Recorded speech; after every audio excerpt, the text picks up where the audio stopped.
Hi, I'm Alice Martins. I'm from Amazonia Vox, here from Belém. So we're talking a lot about funding and finances. I want to ask you, Mr. Stiell, specifically, how does the financial resource the U.S. used to put to UNFCCC and does not put anymore, how does this change the impact of the agenda and the actions that UNFCCC does? Thank you for the question. If you're referring to specifically the Secretariat funding, the budget,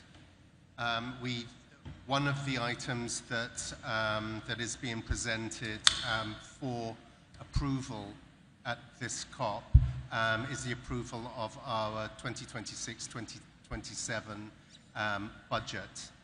The hole that was left by the US, it contributed around 20% of our overall budget, has been filled through philanthropy. So that hole has been filled, but the majority, the focus of our funding should be through parties rather than through supplementary funding. But we're finding as the demands for new mandates increase, the need for us to focus our fundraising efforts on the supplementary side continues to increase. The gentleman here in the first row. Microphone is coming from this side. Seth Borenstein, the Associated Press. For Ambassador Dulago, you in your speech and Simon Stiell in his speech, President Lula, Secretary Generals have all said the ambition we've seen, the NDCs are not enough. So can you explain why there is reluctance to put on the agenda the small island nations asking for increased ambitions? Since you keep saying it's not enough, what's the issue with addressing it on the agenda? Look, this is a party-driven process, and we need to have consensus to put things in the agenda. There are some countries that are concerned that this kind of exercise may create a kind of a deviation from the subjects that they believe should be dealt first. So I think you know many of the countries that are reluctant, and I am sure you're going to interview them in the corridors and get wonderful statements by them.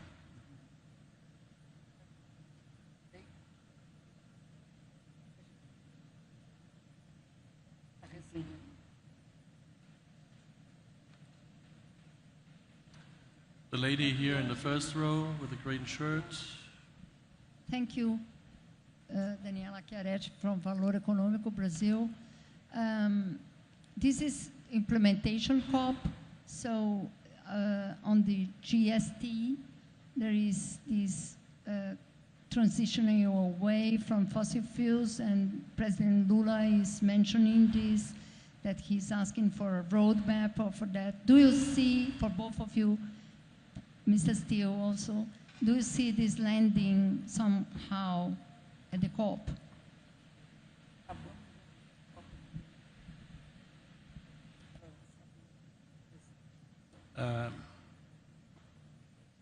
We believe that the decisions of all COPs becomes somehow mandates, need to be developed, need to be perfected somehow. That's why it's a constant exercise. This issue is very clearly stated in Brazil's NDC. So President Lula was repeating what we have included in our NDC.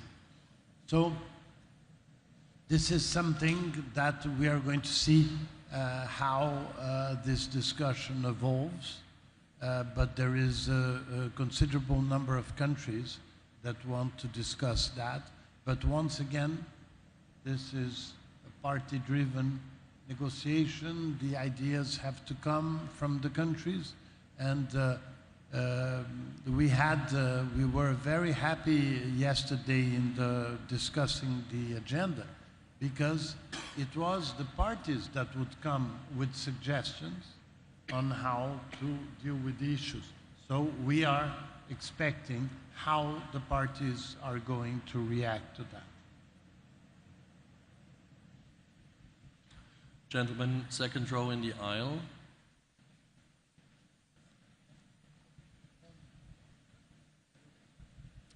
Thank you.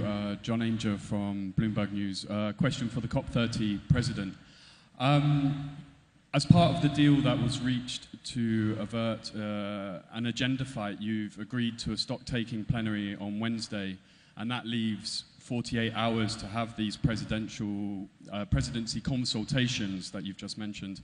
How far do you expect to get with that? And if we arrive on Wednesday with not much progress, what are the solutions? What solutions are there that you're looking at? Would there be a cover decision, for example, that could align countries going forward? Thank you. Let's wait for Wednesday. For the moment, everything is open, and we intend to develop a very intense series of consultations, and I hope that on Wednesday we will have an interesting result.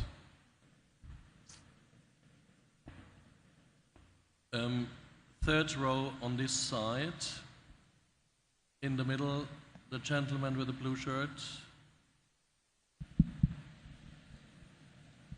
Thank you very much. Nick Perry from AFP.